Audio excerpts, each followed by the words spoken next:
Good morning, everyone, and welcome to McDonald Schaefer's webinar about feasibility studies. This webinar will explain what feasibility studies are and how they improve your chances of a successful capital campaign. My name is Paul Merline, and I'm a senior consultant with McDonald Schaefer, and I'll be moderating today's webinar. We have a large number of people online with us this morning, and in order to keep everyone on schedule, we're not able to take live questions. However, if you will email me with any questions you have, we will be sure to get a response to you as soon as possible. My email is pmerline@mcdonaldschaefer.com. That's P-M-E-R-L-I-N-E at mcdonaldschaefer.com. I'm very pleased to introduce our two speakers this morning, David Malone and Andrea Speth. Together, Dave and Andy have conducted several hundred one-on-one feasibility study interviews that have preceded successful capital and endowment campaigns that have raised tens of millions of dollars. Regardless of what nonprofit segment you represent, whether healthcare, education, faith-based, environment, social and human services, arts and culture, and others, today you will learn how critical feasibility studies are to successful campaigns. These are the questions we will answer today. What is a feasibility study? What are the 4 fundamentals essential to successful capital campaigns? How does a feasibility study measure those fundamentals before the campaign begins? How does a feasibility study improve the probability of a successful campaign? How does a feasibility study help estimate an achievable campaign goal? And what are the possible outcomes of a feasibility study? And now I'll ask Dave Malone to answer our first question, what is a feasibility study? Dave? All right, thank you, Paul. I'd also like to welcome everybody to today's webinar about feasibility studies. We hope you find it informative. Let's begin by defining what a feasibility study is. A feasibility study discretely measures probable interest in your capital campaign before you begin, while also expanding awareness and interest in your project. The heart of the feasibility study process is a series of visits with your best donor prospects and leadership candidates to evaluate their preliminary interest in the campaign objectives. So, having done hundreds of feasibility study interviews, we know the important role that they play in successful campaigns. And let me emphasize a few things about the study and why it is so important. First of all, the study discretely measures probable interest. That is to say that we are quietly going out and speaking with key stakeholders about their potential interest in the campaign's initiatives. This is without a lot of fanfare, it's without a lot of publicity. So it's done discreetly and it effectively measures what their preliminary interest in the project is. It's also important to note that this study takes place before you begin the capital campaign. And in that way, you're able to use the intelligence and information the study provides to shape and inform your ultimate campaign plan and campaign expectations. But the feasibility interview is a two-way dialogue, so not only are we gathering input and feedback from participants who are key stakeholders, but we're also building awareness or expanding awareness and interest in the project by having this discussion with them and telling them more about what your plans are. As for process, the feasibility study unfolds in a series of visits with your best donor prospects and leadership candidates.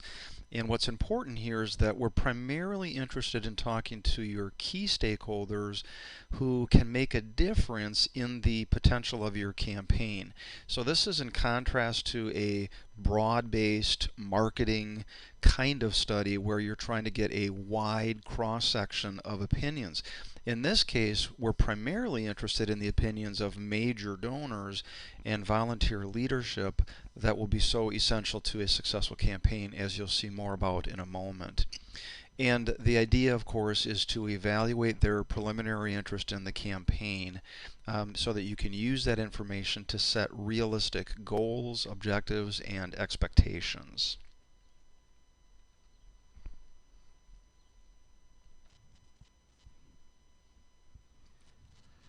Feasibility studies answer several key questions, but if they could only answer one question, it would probably be, will our campaign be successful?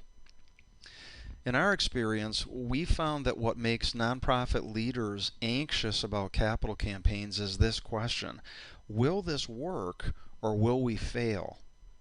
For nonprofits that don't do feasibility studies, they should be concerned. They're moving into uncharted waters and are probably in for some unpleasant surprises.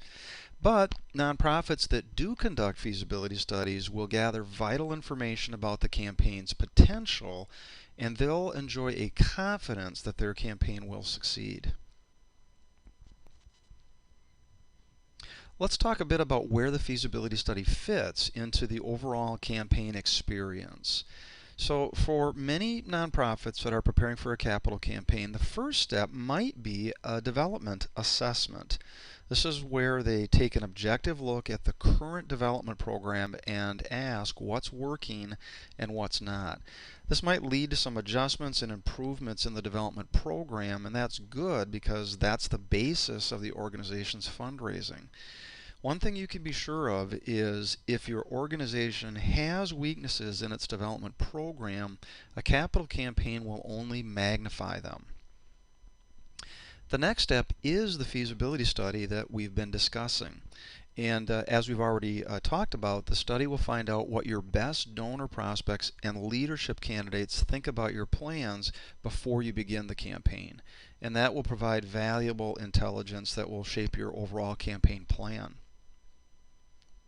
Next, if the feasibility study validates a campaign, the organization will move into a phase of concentrated campaign planning. This will sometimes last anywhere from 4 months to 6 months, depending on the complexities of the campaign and several other key variables.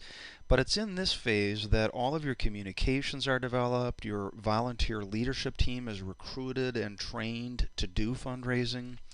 Your major donors are identified, researched, and cultivated, and your campaign office is prepared for the rigors of a capital campaign. After that campaign planning, the organization then moves into active fundraising, and that's the essence of a capital campaign.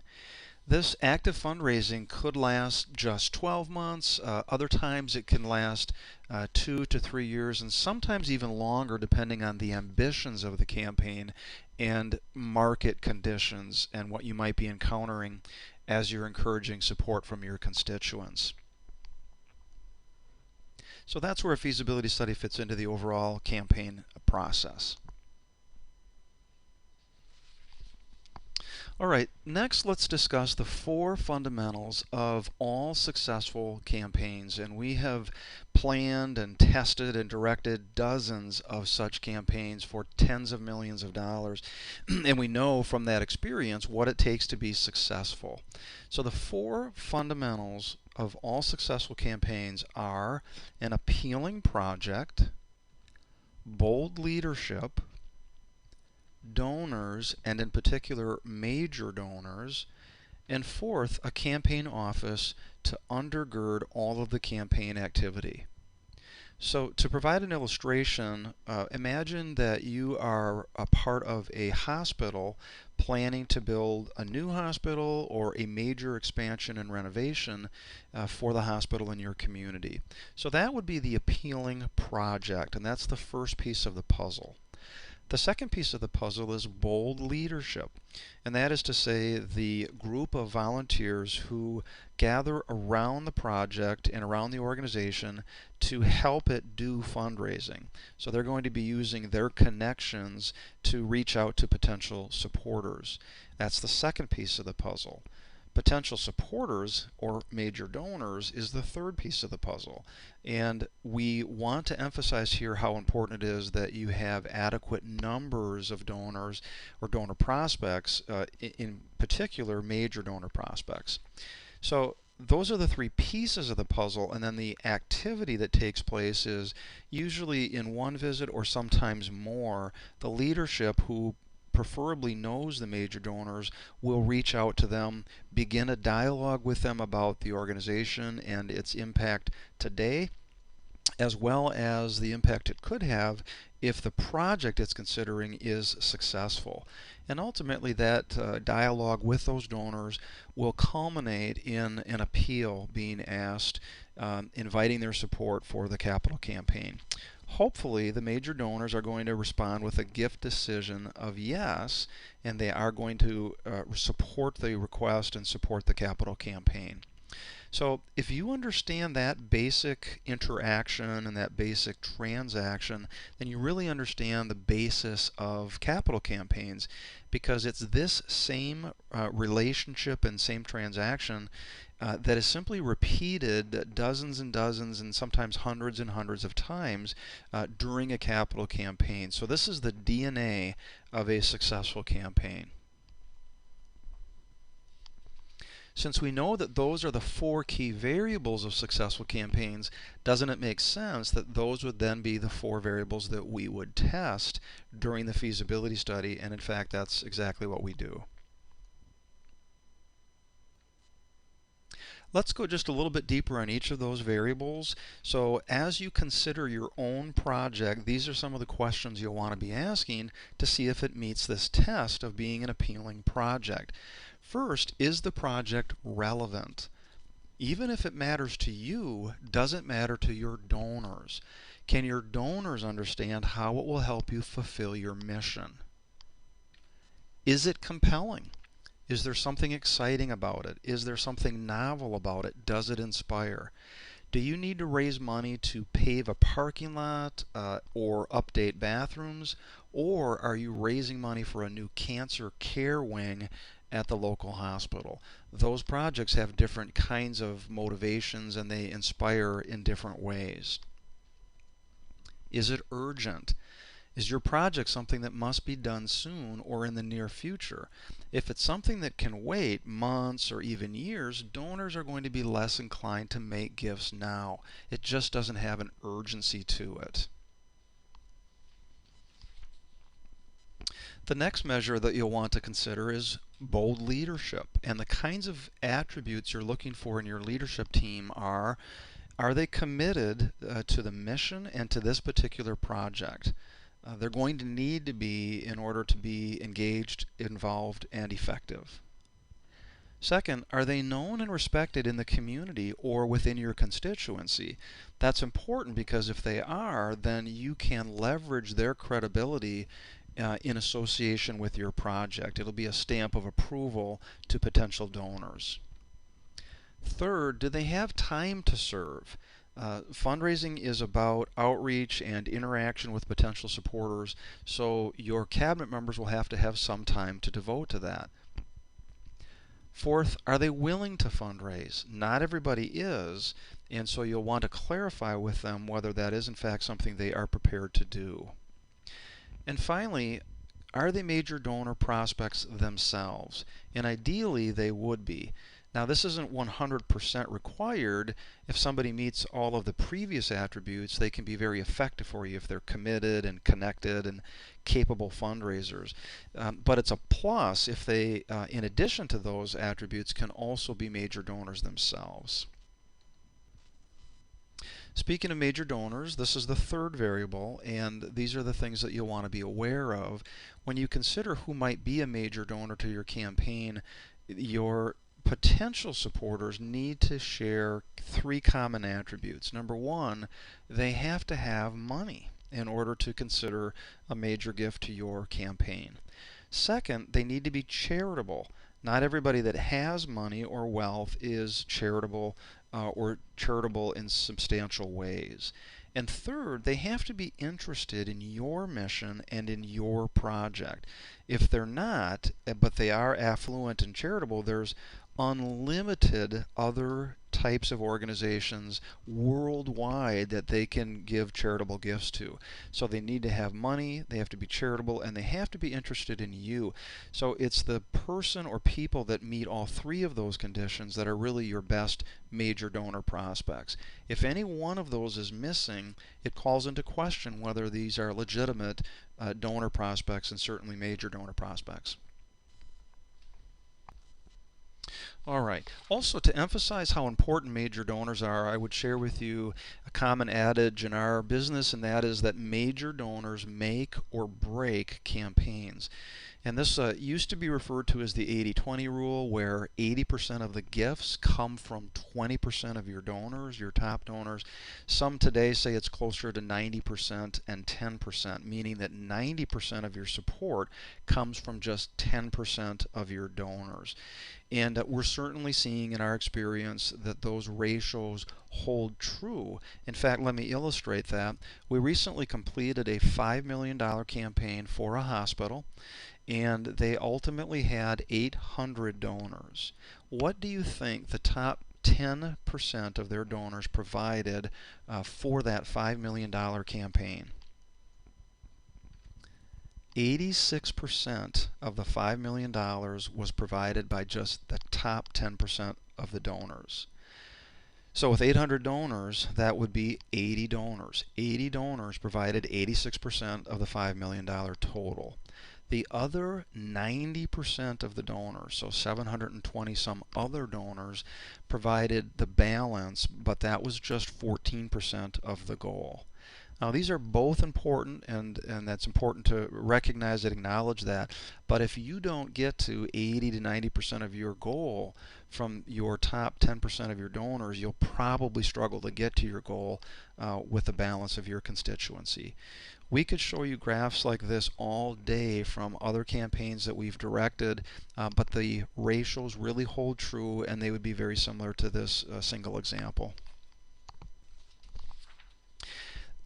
To illustrate this further, this was the campaign that I just showed you that graph for. It was the Sauk Prairie Memorial Hospital in Prairie du Sac, Wisconsin, just northwest of Madison. And they ran a $5 million campaign and completed it in record-breaking time, 18 months. Very aggressive, and that was due to the construction schedule, which was already in motion when they started their campaign. So they raised $5 million in 18 months. These were the lead gifts that that campaign secured, and these are the actual dollar amounts of those gifts.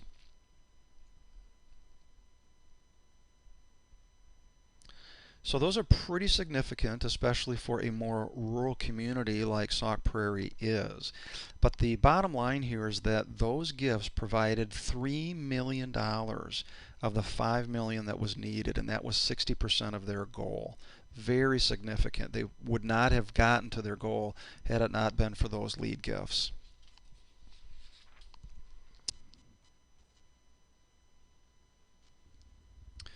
As you consider your donor base or your constituency or your community, and you try to assess what their potential is for major gifts, you might use a tool like this. This graph has two axes. The left, or vertical axis I should say, is the gift capacity. How much wealth or money do they have? The higher up you go, the more money the donor has. The horizontal axis shows the involvement or interest of the party in what you do. So as you consider your own potential donors, what you need to see is that the majority of them are plotting in the upper right quadrant of this graph. That would be to say that they have money and that they are interested in what we do. That's the ideal scenario. If you have a lot of people who are involved and interested but really don't have money or much money, they're going to be in the lower right quadrant, and that's not going to be terribly helpful. If they have a lot of money but no interest in you or your mission or this project, they're going to be in the upper left quadrant, and there again, that's not going to necessarily be helpful to you. So you really need to have the majority of your donors in the upper right hand quadrant. Which leads to this next idea, and that is the principle of the donor continuum. So most donors don't develop for the nonprofits overnight. There's usually a process to engaging people, and the continuum begins with the donor perhaps not knowing anything about you, not recognizing your name, not necessarily even having a vague idea of what you do. But through your marketing and outreach, hopefully eventually they're going to develop an awareness of you. So they begin to recognize your name. They have a rough idea of what you do. The third step in the continuum is interest. The more they learn about you, the more they realize that they share values with you and that your mission resonates with them. And suddenly they're more interested in what you do, and they'll start to take a little closer look at the information you might be providing to them. The next step in the continuum is experience. So at this point, they have seen, heard, or felt the experience of your nonprofit or the impact of your nonprofit. So perhaps if you're a hospital, they've been treated by your hospital, or family members have. If you're a food pantry, perhaps they have volunteered to stock the shelves. If you're an art museum, perhaps they're regular guests and visitors to the museum, and so on. So they're starting to have an experience with your organization and what it does. The next stage is that of participation, and at this point they're impressed enough with what you do and fulfilled by what you do that they start to get involved. So now perhaps they're serving on committees, maybe they are participating in events that you hold, and maybe they're participating at the board level and other possible ways for them to engage. So now they are participating, and that's a more significant level of involvement. And the final step is ownership. And at this point, they love what you do. They begin to think of you as part of their own identity, and what you do is significantly important to them. And your organization is a very high philanthropic priority for them. So as they give gifts, they're giving the majority of them to your organization.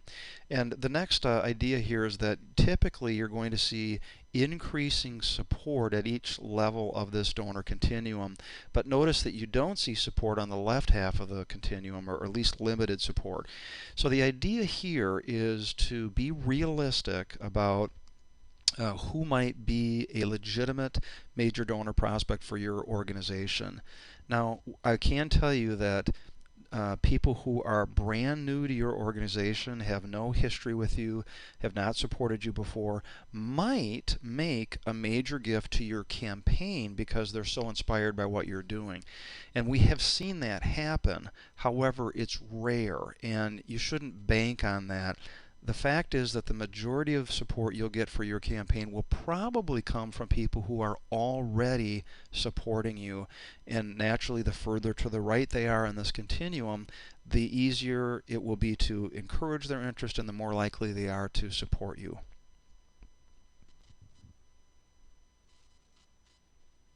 All right, and the fourth fundamental to successful campaigns is the idea of the campaign office.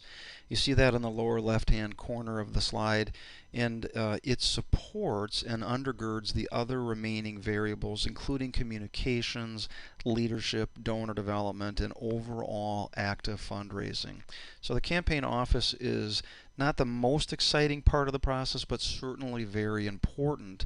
And some of the things that the campaign office is responsible for are some of the things that you see listed here: the campaign budget, gift acceptance policies, tracking gifts, and managing the campaign, and there's software available for that.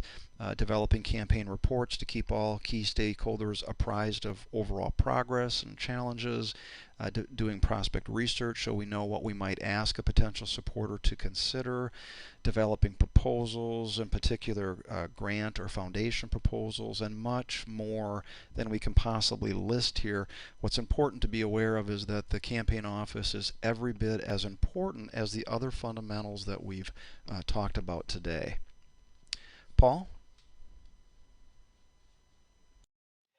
Dave, thanks very much for explaining what feasibility studies are, where they fit into the overall campaign process, and what the fundamentals of successful capital campaigns are. Andy, would you now tell us how feasibility studies work? What is the process? Andy? Hello, everyone. I'm glad to be with you today as we delve a little bit more deeply into the feasibility study process. There are really three phases to a feasibility study. The first is planning, which takes approximately 4 weeks. Secondly, interviews, which can take 4 to 8 weeks. And the reason why you see that range there is because we're dealing with a lot of different schedules, and if there's any phase in the study process that can take a little bit longer, it's interviews. and finally analysis, which takes approximately 4 weeks.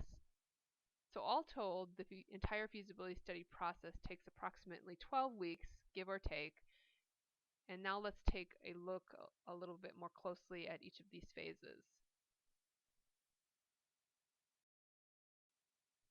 The first phase I want to talk to you about is the planning phase, which is often a very exciting time for an organization as they begin to see a project, a lot of times a project they've been working on for some time in a more fully realized way as we begin to produce materials that will be mailed to interviewees. One of our first tasks is working with you to create a list of participants that will give your feasibility study the best chances for success. For instance, we like to see a varied group of people from your sort of most intimate circle, like your board members or maybe a couple key administrators, to potential donors who may or may not know a lot about your organization, to community leaders, long-term volunteers, tried and true donors, all the people that will be most important to your project. We also develop what's called an interview request letter. And this is just a letter that goes out to participants asking them to be involved in your feasibility study. It's often signed by a CEO or a board chair or a foundation board chair or any combination therein. Next, we develop a project summary, and you can see on the screen that this is a real-life example from our campaign for the now open Sauk City Hospital. Um, the project summary is really a summary of your project as it stands, and I say that very deliberately because sometimes not every I is dotted or T crossed, but that's really okay because it's important for those that we interview to see that their input is going to help inform the final plan. Finally, we produce the interview guide, which is really just the set of questions that will help us get the most valuable and actionable information from your constituents. Next, I want to talk to you about the interviews themselves, which once the letter has been mailed with the project summary, we are ready to begin scheduling visits. And over a period of approximately 4 to 8 weeks, we will begin to conduct the one-on-one interviews with your constituents. Interviews most often take place at your organization, but can also take place at an interviewee's home or place of business or another quiet, private location. We do like to caution that these are private, conversations, and we don't want to be having them at the busiest location in your town. If a quiet, intimate location helps us get the best information from that interviewee. The interviews are really valuable one-on-one time with your most important constituents. Sometimes people like to ask us if it's difficult to schedule these interviews, and I think by far and away the people who participate are pleased to be asked to be involved and really go away from the interview feeling more connected to your organization. So the interviews themselves are really the heart and soul of your feasibility study, and a feasibility study really measures the response of your constituents in 4 primary areas. Impressions of your organization. Is your organization well thought of in the eyes of your community and your constituents? Are key leaders recognized members of your community? What are the perceived strengths and weaknesses of your community? Impressions of the project. Is the project clear and do people understand the need for it? Very important part of the feasibility study. Ideas for donors and leaders. Are there donors to support the project and leaders to champion it forward? These are really key questions as we look at what's essential for a successful campaign. And most importantly, we ask about interviewees' personal interest in the project. While a feasibility study provides a great deal of valuable feedback, perhaps its most important finding is how much potential support your project can generate. We determine this by really asking very informally whether they have interest in the project, would they give a gift, where does the project fit maybe in their charitable giving priorities, and we do a ranking system there. We ask for a specific gift intention, which is typically in a expression of a range of a potential gift. And finally, we ask the person being interviewed if they'd be willing to volunteer for the project. And this is really an important question because we know that good campaigns succeed because of passionate and involved leaders. The interviews are really truly the heart of the feasibility study process.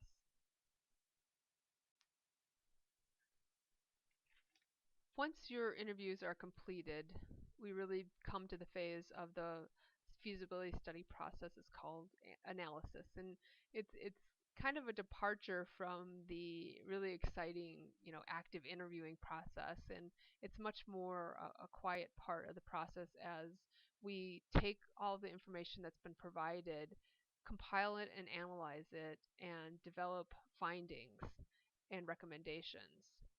The report will answer important questions regarding the next steps as you move forward to a potential campaign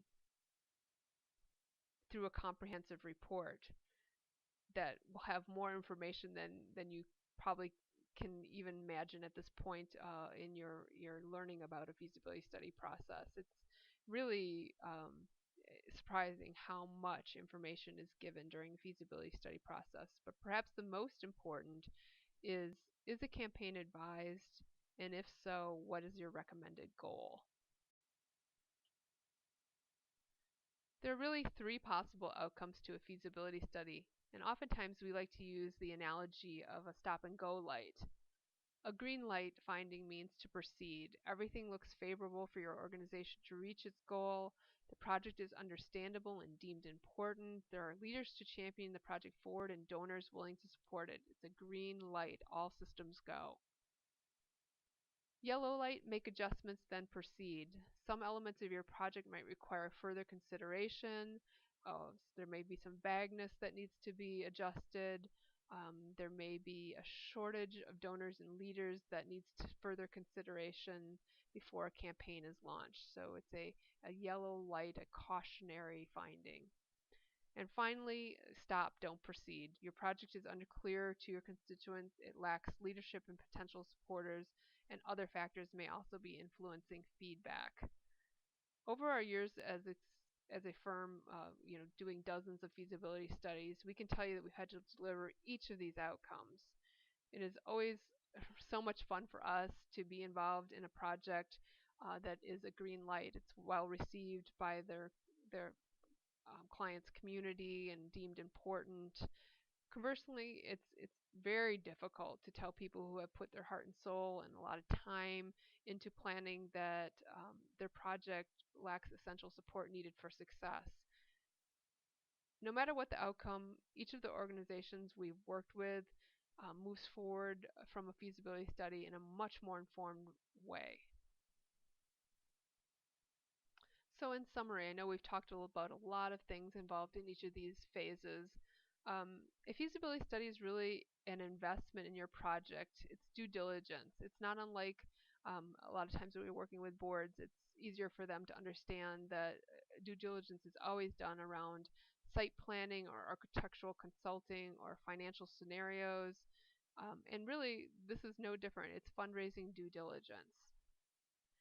A feasibility study uncovers potential opportunities and challenges, allowing us to maximize the chances for success. And I can give you a real life example here.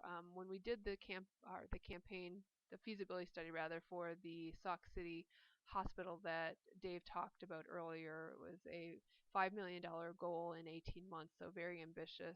When we did the feasibility study process for that, we uncovered the fact that there was a very strong attachment to the hospital, and people very much wanted to see it be a part of the community, and they were very proud of how strong and competitive that hospital is, even with larger, more urban hospitals. So as a result, we used that feedback to really brand the campaign as a community campaign. So all of the materials that were produced for that campaign did not come from the hospital. Rather, they came from key community leaders championing the project forward. A feasibility study enables us to spend valuable one-on-one time cultivating people who are most important to your organization. There's an adage I'm sure all of you have heard, which is that in fundraising, one of the most effective ways of raising funds is not asking for money, but rather asking for input and advice. A feasibility study that's well timed and well executed helps your organization move much more confidently to the next step of your process, often a very exciting capital campaign. Thank you very much, Dave and Andy. If there is someone else at your organization that you think should see this webinar, or if you'd like to review it again later, it will be posted in the resources section of our website. And this concludes today's webinar on feasibility studies. For more information, please visit our website, mcdonaldschafer.com. In the resources section, you'll also find an informative white paper, case studies about recent successful campaigns, and a companion webinar on capital campaigns. Thank you again for attending today's webinar. Please contact us if you would like to know more about our feasibility study and capital campaign services at mcdonaldschafer.com. Thank you.